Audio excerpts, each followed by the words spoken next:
अस्सलाम वालेकुम रहमतुल्लाहि व बरकातुहू। उम्मीद है कि आप सब खैरियत से होंगे इंशाल्लाह। हम लेकर आए हैं फिर से एक बहुत ही अमेजिंग एपिसोड आप लोगों के लिए, जिसमें हम डिस्कस करने वाले हैं आज खास तौर पे। मुझे लगता है कि वैसे तो हमारी कोशिश रहेगी कि सारे ही टॉपिक्स वो हों जो आप लोगों ने कहे हैं हमें डिस्कस करने के लिए और आप लोग जानना चाहते हैं उसके सॉल्यूशंस।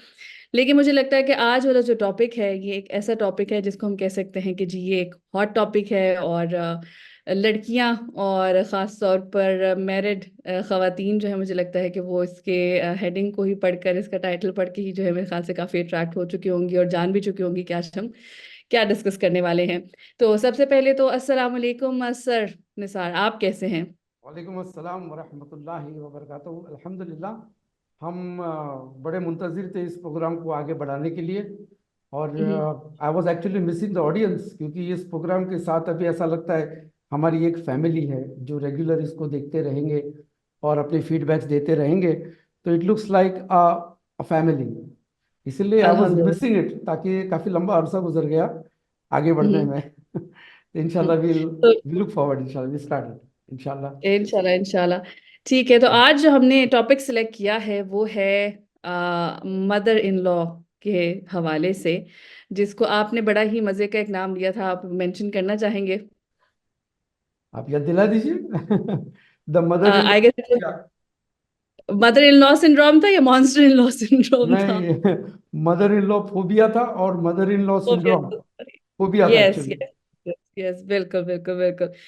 तो ये जैसे कि आपने इसको ये नाम दिया है, तो मेरे ख्याल से अगर मैं अपने बचपन को भी याद करूं, या फिर मैं अपनी जो, खैर इतनी मैं बूढ़ी तो नहीं हुई हूँ, लेकिन चले अगर मैं अपनी जवानी के वक्त को भी याद करूं जो शादी से पहले का था, तो मेरे ख्याल से ये आपने बड़ा अच्छा इसको वाकई ही टाइटल दिया है। क्योंकि लोग सास का नाम जहां आ जाता है, समहाउ मुझे लगता है कि वो इतना उसको नेगेटिव सेंस में पोर्ट्रे कर दिया गया है समहाउ, कि आप जैसे ही वर्ड सिर्फ सुनते हैं ना, अगर कोई कहता है, इंट्रोड्यूस ही कराते हैं कि अस्सलाम वालेकुम जी, मिले मेरी सास है, हम्म। तो आप समहाउ पता नहीं क्यों एकदम उसी वक्त फौरन एक मतलब, अगर वो आपको ये कहें कि ये मिले मिले मेरी अम्मी है, मेरी मदर है, मेरी खाला है, तो शायद आप, आपकी स्माइल जो है वो और जो है ना बढ़ जाए और आप और ज्यादा उनसे खुशी से मिलें। लेकिन जैसे ही वर्ड यूज होते हैं कि जी मिले, ये मेरी सास, मेरी मदर इन लॉ है, तो कहीं ना कहीं एक अजीब आपका माइंड जो है ना वो फ्लिप करता है थोड़ा सा, थोड़ी देर के लिए, और कोई आपकी फीलिंग्स और इमोशंस चेंज होती हैं। ये ऐसा क्यों है? ये जो फोबिया है जो मैंने टाइटल दिया हूँ, उसकी वजह ये है कि सबकॉन्शियस फोबिया होता है लोगों के अंदर। आसपास में कहानियां सुनी, फलाने की सास ऐसी है, ढिंकी की सास वैसी है। ये हमारे देसी माहौल में mother in law is the most controversial subject to talk about, बिल्कुल। And most controversial women in the entire society. अगर वही मदर इन लॉ बहू रहेगी या फ्रेंड रहेगी, हाँ, तो इतना वही लेडी है, उतना टारगेट में नहीं रहती है। इसीलिए जब बात आती है मदर इन लॉ या इंट्रोड्यूस कराते हैं, तो एक आंखों में से आंखों की बातें हो जाती है। सुनने वाला ये मेरी, ये इसकी मदर इन लॉ है, और बोलने वाला हम्म। ये मेरी मदर इन लॉ है। तो आंखों आंखों हम्म। में एक बात हो जाती है कि पहले मैंने कुछ इनके बारे में कहा था ना, ये वही शख्सियत है। अदरवाइज, हाँ, ये कॉमन है हमारी सोसाइटी में। ये देसी सोसाइटियों में बड़ा फोबिया रहता है। जैसे कि मैंने हम्म। पिछले दफा बताया था, ये टॉपिक मुझे इसलिए सूझा कि मैंने अमेरिकन मुस्लिम वेबसाइट या फेसबुक पेज पे टॉपिक देखा था, how to hmm. Tackle your mother in law. How to tackle your mother in law, mother in law को वाह। ठीक कैसे किया जाए। तो मुझे बड़ी हम्म। दिलचस्पी हुई कि भाई क्या बात है। उसके बाद मैंने स्टडी शुरू की, लोगों की हम्म। कहानियां पढ़ना शुरू किया। वरना मैं सरसरी तौर पे थोड़ा सा लेता था, लेकिन डीप नहीं गया था इतना। तो आपने हम्म। जो बोला कि एक चमक आ जाती है आंखों में, एक बड़ा सा फेशियल एक्सप्रेशन चेंज हो जाता है। और कभी कभी बिल्कुल। डर के मारे हो जाता है कि मेरी मदर इन लॉ है, संभाल के बात करना। यानी एक इनडायरेक्ट मैसेज हो जाती है, मिलिए मेरी मदर इन लॉ से, यानी संभाल के बात करना, कुछ भी बात करेगी तो। या हम्म। फिर क्रिटिसाइज नहीं करना, या मैंने बताया था ना ये वही औरत है, ऑब्जर्व करो इसको। इस तरह से एक साइलेंट मैसेज लोग देते हैं। बिल्कुल, आपने जो है ना और ये वाली बात भी आपने सही कही कि खातून सेम ही है। वो किसी की मदर भी हैं, वो किसी की बहू खुद भी हैं, वो किसी की बहन भी हैं, वो किसी की खाला भी हैं। तब तक वो एक पॉजिटिव पर्सपेक्टिव से उनको देखा जा रहा है। लेकिन जहां पर लफ्ज लग गए साथ सास का या मदर इन लॉ का, तो वहां पर वही सेम खातून जो है वो अब एक हमारे लिए एक नेगेटिव करेक्टर में समहाउ आ गई हैं। और मुझे अब तो आई डोंट नो, अब मेरे ख्याल से अब शायद आई होप के जो हमारे ड्रामास बनते हैं और मूवीज बनती हैं, आई होप के वो इससे आगे जा चुके हों। वरना मुझे याद है बचपन में जितना भी, क्योंकि मैं भी जाहिर सी बात है हमारी फैमिली बहुत इन्फ्लुएंस थी मूवीज और ड्रामा से और उससे। तो आई रिमेम्बर, अगर मैं उसको कहूँ कि 85 to 90% जो भी करेक्टर्स दिखाते थे सास सास के मूवीज या ड्रामाज में, वो नेगेटिव ही होते थे। अब बहुत रेयर मुझे लगता है कोई ऐसा ड्रामा था या ऐसी कोई जगह थी जहां पर दिखाया गया हो कि नहीं जी सास है लेकिन बहुत पॉजिटिव, और फिर उसको भी फिर उस तरह से बहुत हाईलाइट उसको स्पेशल किया जाता था कि अच्छा ये कोई स्पेशल सास है जो इतनी अच्छी निकल आई। वरना उसको हमेशा ही यही दिखाया जाता था कि वो नेगेटिव है, वो बहुत सी चालें चल रही है, कोई वो प्लानिंग कर रही है, कुछ प्लान कर रही है, और जो है ना बहुत कोई विलन है, बस वो सास कुछ भी हो जाए वो विलन है। तो इसका मुझे लगता है जो मैंने ऑब्जर्व किया, और क्वेश्चंस भी रिसीव होते रहते हैं, आई एम श्योर कि आपके पास भी केसेस आते रहते होंगे, और इंशाल्लाह आई होप कि आगे चल के आप हमारे साथ शेयर भी करेंगे और भी ज़्यादा अपने काउंसलिंग के एक्सपीरियंसेस से, कि जो केसेस भी आते हैं उसमें भी अक्सर ये बहुत ज़्यादा लड़कियों के लिए होते हैं क्वेश्चंस इससे रिलेटेड के, मतलब आई वांट टू मैरी, लेकिन मुझे ये समझ नहीं आता है कि मतलब मुझे स्ट्रेस होता है अभी से सोचकर कि मैं मुझे किस तरह के लोग मिलेंगे, और स्पेशली मेरी मदर इन लॉ कैसी होगी, और अगर वो अच्छी ना निकली एंड ऑल दैट तो मैं उनके साथ कैसे डील करूंगी, और वो समहाउ पहले से ही बहुत ज़्यादा स्ट्रेस आउट होकर डर रहे होते हैं एक रिलेशनशिप में जाने से।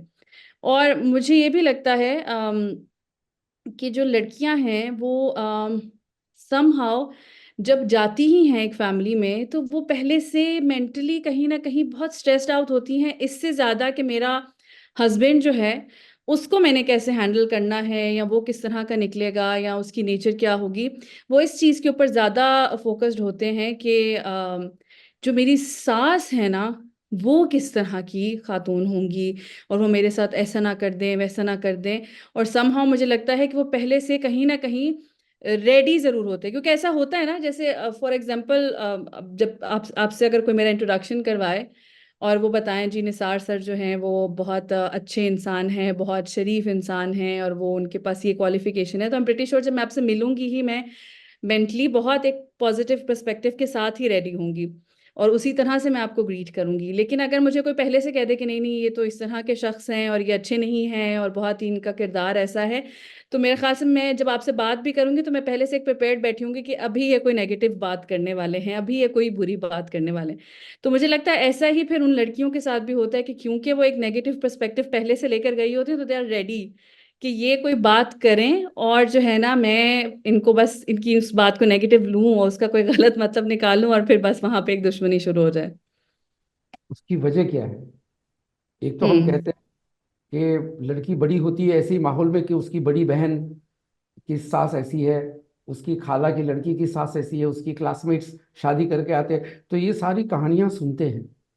हम्म। और believe me, mother in law is the lady और the person in the society जिसकी गिबत सबसे ज्यादा होती है।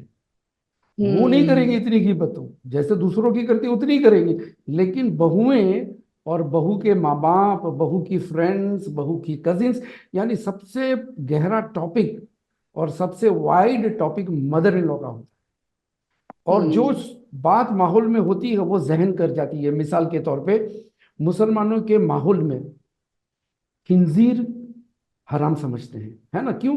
कि बचपन से समझते हैं कि गंदा गोश्त है, ये गंदा है, ये गंदा है। शराब, बिल्कुल। मुसलमान लोग झूठ बोलेंगे, फिल्में देखेंगे, शराब नहीं पिएंगे। क्यों? कि वो बचपन से सुने आ रहे हैं, एक माइंडसेट हम्म। बना हुआ है। उसी तरीके से मदर इन लॉ की कहानियां इतनी आ चुकी हैं। और हमारे इंडिया में तो सास भी कभी बहू थी, ये एक सीरियल बड़ी हम्म। मशहूर हो गई थी। तो ये बिल्कुल। माहौल माइंडसेट बना हुआ है because of the stories. In reality, in reality एक माँ जो है जब बहू घर में आती है हम्म। तो अपना बेटा उसको दे देती है। बचपन से पाला, अब बेटा उसके हवाले कर दिया। अगर कमरा छोटा है, घर छोटा है, तो अपना कमरा उसको दे दिया और खुद हम्म। हॉल में सोएगी। अब देखिए, है ना? उसके शौहर का घर है लेकिन बहू को दे दी। और किचन में जो है बहू खाना बनाती है, जो बनाना हो, नमक कम ज्यादा पड़ गया, ठीक है, कभी कभी टोक देते हैं, लेकिन अपनी एक दुनिया जो है उसके हवाले कर रही है। लड़कियों को ये सोचना चाहिए कि हमारी मदर इन लॉ ने हमारे लिए क्या किया है। टीचर्स स्कूल में डांटती हैं, बर्दाश्त करते हैं, फीस भी देते हैं, है ना। आंटीज, खाला डांटती है, माँ डांटती है, माँ मारती भी है, तो हम बर्दाश्त करते हैं। लेकिन मदर इन लॉ को बर्दाश्त करने के लिए तैयार नहीं है, उसको एक राइवल समझा जाता है कि इसने जो है मेरे शौहर को, ये मुझे छीन लेगी, मुझसे छीन लेगी मेरे शौहर को।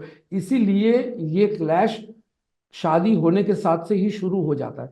हालांकि एक चीज बताऊं हमारी बहनों को जो बात सुन रहे हैं, it is your mother in law who has selected you.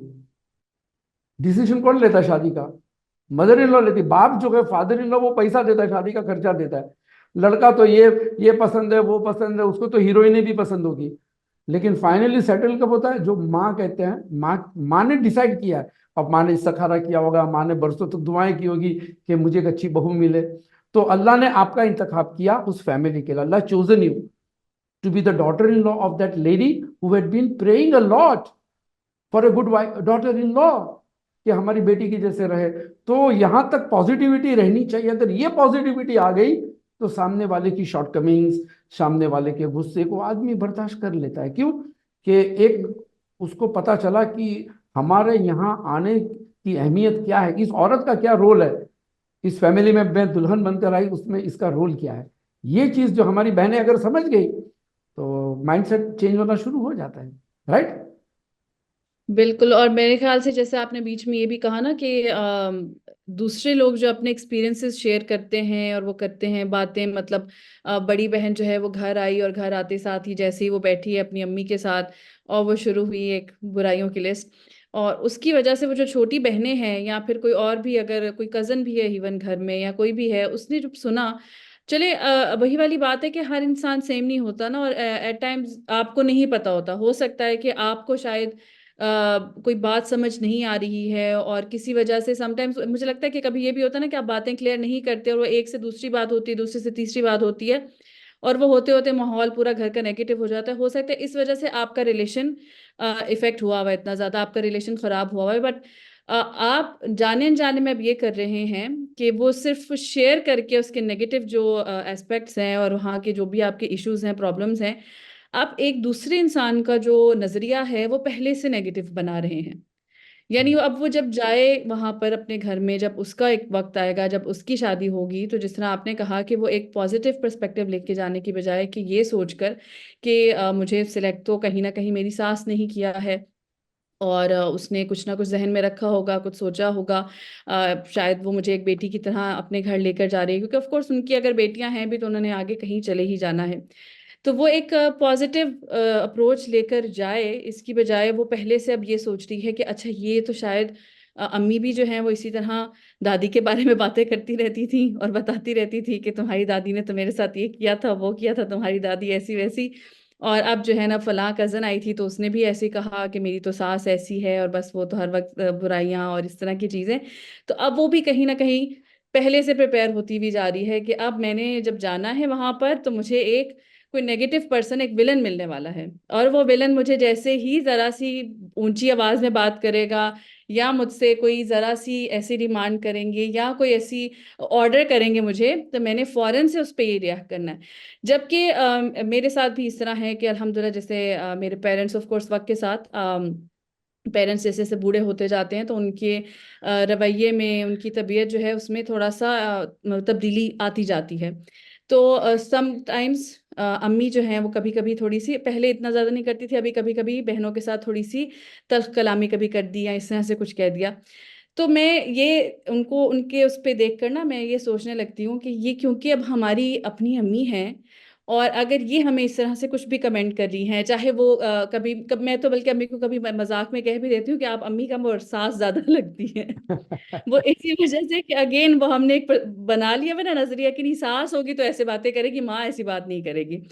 तो वो अम्मी का भी होता है कि बच्चों की किसी उस पर कमेंट कर रही हैं कि ये बच्चा जो है ये इस चीज में पीछे क्यों रह गया है, ये जल्दी बोल नहीं रहा, इसके बाल ऐसे क्यों है, या ये बच्चा फलां कर रहा है। तो हम उसको इतना माइंड नहीं करते और हम आगे से उन पे खामोशी इख्तियार परफेक्शनिस्ट, करते हैं। परफेक्शनिस्ट ठीक होती है। है कुछ औरतें, चाहे वो माँ हो और वो सासी हाँ होती है। ये हाँ लड़कियों को परफेक्शनिस्ट नहीं जमता है। क्यों? बिल्कुल। बहुएं जो हैं, ये जब बेटी होती है अपने घर में, तब उनकी माँ उनसे इतना काम नहीं लेती है कि शादी के बाद तो काम करना है ना बेटा, अभी आराम कर ले। तो hmm. She has not gone through the process of kitchen management, wardrobe management, house management, है ना। अब जब सास सिखाती है तो बर्दाश्त नहीं होता है। दिस इज, बिल्कुल हाँ ये चीज है इसकी वजह, आपने जो बताया ना उसकी वजह ये है। सही सही सही। और खैर उस पॉइंट में मैं सिर्फ ये जरूर ऐड करना चाह रही थी कि अगेन वही वाली बात है कि जब मदर आपको कुछ कह रही है तो आप उसको उस तरह से फील भी नहीं कर रहे, आप उसको अंडरस्टैंड कर रहे हैं और आप कह रहे हैं कि इट्स ओके। और आप बल्कि हो सकता है कि उनकी उनकी बात पर गुस्सा या नाराज होने की बजाय आप उनको कुछ इस तरह मतलब उनका मूड लाइट करने लगते हैं कि अच्छा चलें छोड़ें ना, अम्मी आपके हर वक्त इस तरह की बातें करती रहती हैं, चले मैं आपको कुछ और कुछ खिलाती हूँ कुछ बना कर इस तरह से। लेकिन वही बात है कि जब ये कमेंट सास की तरफ से आ जाता है तो हम पहले से क्योंकि एक डिफेंसिव मोड में बैठे होते हैं कि नहीं ये क्योंकि मेरी सास है और इसने एक नेगेटिव कमेंट कर दिया है तो अब बस मैंने इसको दिल पर ले लेना है और इसको मैंने एक हीला बनाकर अब अपने रिलेशन को आगे बेहतर नहीं करने की कोशिश करनी, क्योंकि ये तो है ही ऐसी और बस ये तो चाहती ही मेरा बुरा है और इनके पास तो सब है ही नेगेटिव। तो ये आपने अच्छी खूबसूरत पॉइंट आपने शेयर किया कि हमारे लिए बहुत ज़रूरी है। मैं एक और पॉइंट भी यहाँ ऐड कर दूं क्योंकि एक एक एक एक्सट्रीम इस तरह दो एक्सट्रीम्स मुझे लगता है कि होती हैं जब हम बच्चियों की तरबियत कर रहे होते हैं आगे घर जाने के लिए उनको ट्रेन कर रहे होते हैं। एक एक्सट्रीम ये होती है कि जहाँ हम कह देते हैं कि बेटा अब जाओगी तो बस ससुराल ही तुम्हारा सब कुछ है और वहां से अब तुम्हारा जनाजा ही निकलना चाहिए। तो अब वो चाहे तुम्हें कुछ भी कहें, तुमने कुछ भी नहीं उनको कहना, बस खामोश रहना है, बर्दाश्त करना है और इसी तरह गुजारा करते रहना पूरी जिंदगी। और दूसरी तरफ एक एक्सट्रीम फिर हमें ये मिलती है, वो कहते हैं कि एक लफ्ज नहीं सुनना है तुमने अपनी सास का, अगर वो एक उल्टी बात करे तुमने अगले दिन सामान उठाना है और घर वापस आ जाना है, हम यहाँ बैठे हैं हम देख लेंगे उनको। तो बजाय ये दोनों एक्सट्रीम्स की वो करने की, उनको एडवाइस करने की बजाय मुझे लगता है कि एक दरमियाना रवैया रखा जाना चाहिए जहां बच्चों बच्चियों को हिकमत सिखाई जानी चाहिए, विजडम, कि आपने अपनी बाउंड्रीज भी सेट कर लेनी है और आपने उसको देखना है कि आप किस तरह से, आपकी जो सास हैं वो किस मिजाज की औरत हैं और उस तरह से उनको आपने बातें अपनी बाउंड्रीज भी सेट करनी है। ये नहीं है कि अगर आपकी सास कह रही है दिन तो आपने कहना दिन, वो कह रही है रात तो आपने कहना रात, ताकि ये ना हो कि आप जो है वो एक जो है ना एक बॉम्ब बनते जाएं बर्दाश्त कर करके और फिर एकदम से एक दिन किसी दिन फट जाए अचानक से। आपने अपनी बाउंड्रीज भी सेट करनी, लेकिन हाँ आपने जो है बर्दाश्त भी करना है, सब्र भी करना है, दो चीजें यानी आपने होती है, कहीं दो चीजें होती है। क्लैश हम्म कहाँ होता है पता है आपको? हम्म हैबिट्स में। वो लड़की को हैबिट्स चेंज करने में टाइम जाता है। सास हम्म ससुर को 6 बजे चाय चाहिए, देवर को 8 बजे चाय चाहिए, लेकिन बहू फजर पढ़ के सो जाती है। तो यहाँ हैबिट्स हम्म की वजह से क्लैश होता है, नंबर वन। नंबर टू, हम्म लाइफस्टाइल। एक लाइफस्टाइल है लड़की की और ससुराल की लाइफस्टाइल अलग है। लड़की को हंसी मजाक का शौक है ना। हम्म लड़की को जो है किताबों पढ़ने का शौक है, लड़की तजवीज क्लास कर रही है और सास को कुछ काम आ गया। तो ये जो लाइफस्टाइल की वजह से क्लैशेस होते हैं, this can be sorted out by both the parties. Hmm, life clashes नहीं आती, ईगोस के बिल्कुल। क्लैशेस कम होते हैं, ईगोस हम्म के क्लैशेस कम होते हैं। लेकिन ये जो हैबिट्स और एडजस्टमेंट, इसीलिए जो है बड़ी अच्छी क्वालिटी की दुआ करनी चाहिए हमारी बहनों को। हम्म हिल्म, हिल्म, हिल्म कहते हैं किसी की शॉर्टकमिंग्स को बर्दाश्त करना, बड़े आदमी की नहीं। बिल्कुल। यानी जिसके सामने तुम्हारा नहीं चले वैसा नहीं, जिसके सामने हम्म तुम्हारा चल सकता है। जैसे सांस है, बहू को डांट हम्म सकती है, बेटे को डांट सकती है, लेकिन अगर वो हम्म हिल्म अपनावे, HILM, हिल्म, हिल्म और अनाप। वो अल्लाह के रसूल की हदीस है ना कि अल्लाह ने तुम्हें हिल्म और अनाप दिया, वो साहबी को कहा। वो साहबी में हम्म क्या था? जब वो अपनी जमात को लेकर आए अल्लाह के रसूल से मिलने, ही वॉज द लीडर, उस साहबी। तो बाकी के साहबा किराम जो थे, जो उनके जो साथी थे, ये इनको छोड़ के भागे, ऊंट भी नहीं बांधे, घोड़े भी नहीं बांधे, ऐसे मस्जिद नबी में भागे अल्लाह के रसूल के पास। अब ये हम्म साहबी सारे ऊंट बांधे, घोड़े बांधे, कुछ शिकायत नहीं की, डांटे नहीं, सारों का सामान लेकर मस्जिद में कोने में रखा, वजू किया, तहतुल मस्जिद पढ़ी, फिर नबी की सल्लल्लाहु अलैहि वसल्लम की महफिल में आके बैठ गए। अल्लाह के रसूल सब देखे, फिर कहा कि अशद, साहबी का नाम अशद था, अल्लाह और उसके रसूल को तुम्हारी दो क्वालिटी बहुत पसंद है, हिल्म और अना। यानी बर्दाश्त करना किसी की शॉर्टकमिंग्स को, और ज्यादा शिकायत ना करे, ज्यादा उसको ब्लो आउट ना करे, हाईलाइट ना करे।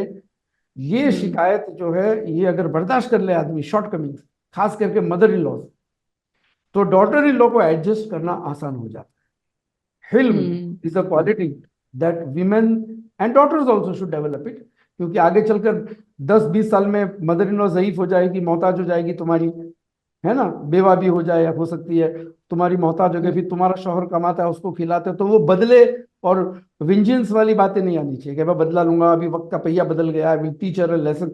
मैंने देखा हूँ बहुत सारी लड़कियां ऐसा करती है। फाइन। तो ये बिल्कुल। चीज होती है। और ये जो शिकायतें जो आती है, अभी हमारे यहाँ एक हमारी एक कजिन का निकाह हुआ था।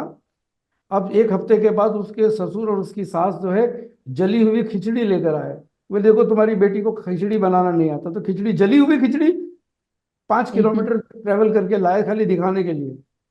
अब क्या वो बच्ची को कैसे बीतेगी, कितनी बड़ी बेइज्जती हो रही होगी मेरी, वो अपने ससुराल में है, सास गए, हम्म। बहू गए, सास और ससुर गए, खिचड़ी लेकर जली हुई तेरे माँ बाप को दिखा के आते हैं। तो वो बेचारी पे हम्म। क्या गुजरी होगी वो लम्हे। समझ में आ रही बात को? बिल्कुल। Insult, nobody loves to be insulted, nobody loves बिल्कुल। To be insulted. नौकर का भी इंसल्ट नहीं करो, गुलाम का भी इंसल्ट मत करो। Insulting is not a part of Islamic character. अब उसके हम्म। ससुर गए और खिचड़ी फेंकी, बोले तुम्हारी बच्ची ने ऐसी। सब औरतें बैठी हैं, पड़ोस की एक औरत बैठी थी, खड़ी हो गई, बोला तेरी बीवी जब शादी करके आई थी तो क्या अच्छी खिचड़ी बनाती थी? हमको मालूम है हम्म। तेरी बीवी जब आई थी। वो आदमी एकदम चौंक गया, बोले शर्म नहीं हम्म। आती है? बहू की बेइज्जती करता है। बोला कल बुढ़ा हो जाएगा, बीवी मर जाएगी तो बहू का मोहताज हो जाएगा। जा, बोला उठा तपेला और ले जा। तो ये पावर होता है। You know. सही। हाँ, कोई आदमी में दबदबा होता है तो बात सुलझ जाती है। वरना आप, हम भी देखेंगे हमारा दामाद की गलतियां निकालेंगे, फिर वो हम्म। बदगुमानियां और वो गिबतें, वो बहतानबाजी का माहौल बनना शुरू हम्म। हो जाता है।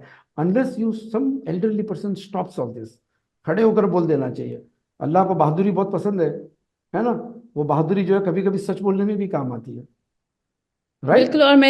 बिल्कुल। और मैंने कुछ केसेस में ऐसा देखा भी, बाकी आपने बहुत अच्छी बात की कि जो है बड़े बुजुर्ग जो हैं उनका बहुत बड़ा रोल होता है। और मेरे ख्याल से जो पुराने ज़मानों में जो थे बुजुर्ग, मुझे लगता है कि उनको इस चीज़ का ज़्यादा एहसास होता था कि अब क्योंकि अल्लाह ताला का, मुझे लगता है अल्लाह ताला ने जिस तरह से हमारे एजेस बनाई हैं और जिस तरह से हमें वो दिए हैं, तो हमारे जो रोल्स हैं ना, वो मुझे लगता है कि उस हिसाब से फिर उसकी रिस्पॉन्सिबिलिटीज़ हमारी जो है ना वो उसी तरह बदलती जाती हैं। कि जब तक हम बच्चे हैं हमारे और रोल्स हैं, हमारी और रिस्पॉन्सिबिलिटी, जब यंग है उसी तरह, और जब आप बुजुर्ग वाले उसमें पहुंचते हैं ना, अब आपने पूरी लाइफ देखी है, आपने सब एक्सपीरियंस किया है, तो मुझे लगता है कि बहुत बड़ी जिम्मेदारी आ जाती है अब आपके ऊपर। क्योंकि एक तरफ एक तो लोग अब आपको सुनेंगे, अब सब राजी हैं आपको सुनने के लिए, क्योंकि अगर आप 20 साल के 22 साल के यंग हैं, जो नौजवान हैं, तो इतना कोई इंटरेस्ट नहीं ले रहा कि आप क्या बोल रहे हैं क्या नहीं बोल रहे। लेकिन अब अगर आप बुजुर्ग हो चुके हैं तो आप डेफिनेटली सब सुन रहे हैं, आपके बच्चे भी आपको सुन रहे हैं, बाकी लोग भी सुन रहे हैं। तो मुझे लगता है कि इस तरह की बातें उनको नसीहत करते रहना चाहिए कि अगर कोई उनके घर में खातून है जो अब सास बनने जा रही है, तो उसको मेंटली प्रिपेयर करना कि भाई तुम्हारे घर एक लड़की आने लगी है, तो इस तरह से तुम्हारा उसके साथ रवैया होना चाहिए। और इसी तरह से जो घर की बच्चियां हैं, मुझे लगता है कि उनको भी उन बुजुर्गों को एक पॉजिटिव अच्छी अप्रोच के साथ जो है एक नसीहत करनी चाहिए। हम खैर आज कोशिश यही थी कि आज जो है हम इस टॉपिक को शुरू जो है वो लड़कियों वाली साइड से करें, कि जिनकी जो है वो बहुएं जो हैं, उनकी जो शादियां होती हैं, तो जब अगर वो जा रही हैं तो इस तरह उसको कैसे वो डील करें। इंशाल्लाह अगर अभी तक जो लोग देख रहे हैं तो वो बिल्कुल भी नाउम्मीद ना हो, क्योंकि नेक्स्ट जो पार्ट होगा इसी सीरीज का, उसमें इंशाल्लाह हम दूसरी वाली साइड पे भी आएंगे कि जब मदर इन लॉज हों तो वो किस तरह से रेडी हों, प्रिपेयर्ड हों, क्या मिस्टेक्स उनकी साइड से हो सकती हैं। तो सर, इंशाल्लाह प्रोग्राम की इस वाली एपिसोड की हम इख्तिताम की तरफ बढ़ रहे हैं।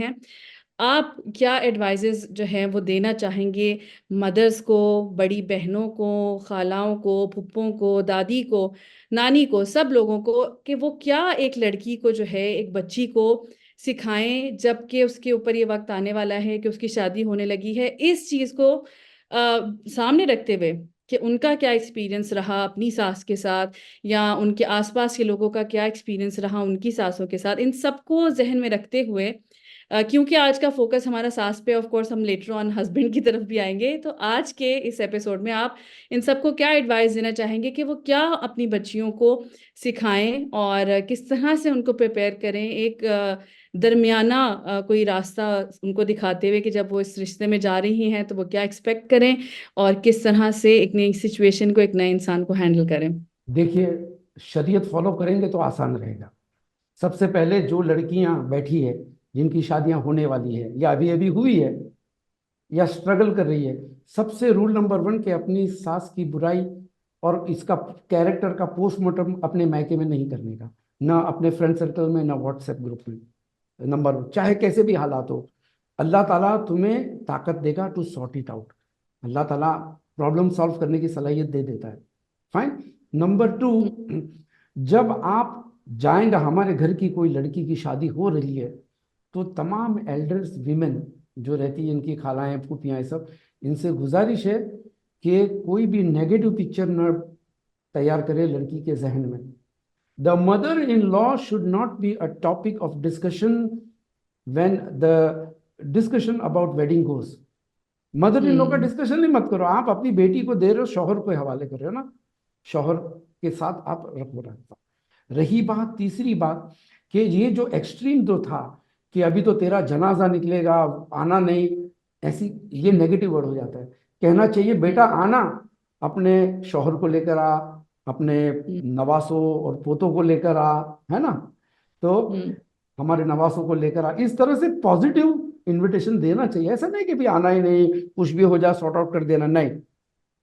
हमारे इंडिया में लड़कियां सुसाइड करती है, सॉर्ट आउट नहीं करते। बिल्कुल। एक लड़की थी आयशा करके, पिछले साल बड़ा हंगामा हो चुका था। आयशा सुसाइड हम्म। केस आप देखोगे यूट्यूब पे। बिल्कुल। गुजरात में बिल्कुल। एक लड़की ने ऊपर से छलांग मार दी कि अब्बा जी जी। क्या कर सकती हूँ मैं, तुम घर पे आने नहीं देते हो, बोलते हो तेरे बाप का दरवाजा बंद है, तू खुद सॉर्ट आउट कर ले, यहाँ मुझसे हम्म। जमता नहीं है, कोई काउंसलिंग ही नहीं। तो लड़की ने हम्म। सुसाइड कर ली, मुसलमान बुरखे वाली लड़की ने। कितना अफसोस होता है। हालांकि सुसाइड हराम है, अफसोस इसी बात का बिल्कुल। होता है कि बेचारी ये तकलीफ में से निकलकर और बड़ी अजाब में पहुंच गई। तो बिल्कुल। गुजारिश ये है माँ बाप से कि जब आपकी बेटी जाती है ना, don't talk all this nonsense. आप बोलो बेटा जाओ, खुशी के साथ आना, नवासों के साथ आना, शौहर को भी लेकर आना, और अपने ससुराल वालों के साथ रिश्ता अच्छा रखना। मिसाल के तौर पे अगर मेरी बेटी जाती है तो वक्तन फक्तन मैं दामाद के साथ इनके माँ बाप को भी बुलाऊं, मैं आइए खाना खाने हम्म। के लिए। एक हम्म। देखो, शादी जो है वो दो, ये दो इंसानों का मिलन नहीं है, इट्स बिल्कुल। Togetherness of two families. Don't ignore बिल्कुल। देम कि तेरी सास को इनविटेशन नहीं है, खाली तुम दोनों आ जाना दामाद के साथ, ऐसा नहीं करने का। हर बेटे को अपनी हम्म। माँ की इज्जत प्यारी होती है। हर बेटे को अपनी माँ की इज्जत प्यारी होती है। आप उसके माँ की भी इज्जत करेंगे तो वो आपकी भी इज्जत करेगा, आपकी बेटी की इज्जत करेगा। This is the attitude. Attitude matters a lot. Positivity works on it. ये आज के एपिसोड का कोर मैसेज है। सारी बातें अगर आप दोबारा देखेंगे हमारी बहनें इस हम्म। एपिसोड को, मालूम पड़ेगा इसी के तरफ हमारा डिस्कशन गया है, एटीट्यूड एंड माइंडसेट बिल्डिंग। बिल्कुल, थैंक यू सो मच, जज़ाकल्लाह खैर। बहुत ही खूबसूरत आपने जो है एडवाइजेस दिए, और इंशाल्लाह आज का हम एपिसोड यहाँ पर ख़त्म करते हैं, but stay tuned. Next episode जो है इंशाल्लाह उसमें हम other side of the story जो है उसको टारगेट करेंगे और उस पर हम इंशाल्लाह बात करेंगे और उससे रिलेटेड जो है एडवाइजेस देंगे। तो do watch that as well. और again as I always say, कि कोई भी सजेशंस हैं, कोई भी टॉपिक्स आप चाहते हैं कि हम डिस्कस करें, टॉक उसके ऊपर बात करें, तो वो आप कमेंट सेक्शन में ज़रूर बता सकते हैं। Thank you so much. See you all in the next episode. Assalamu alaikum.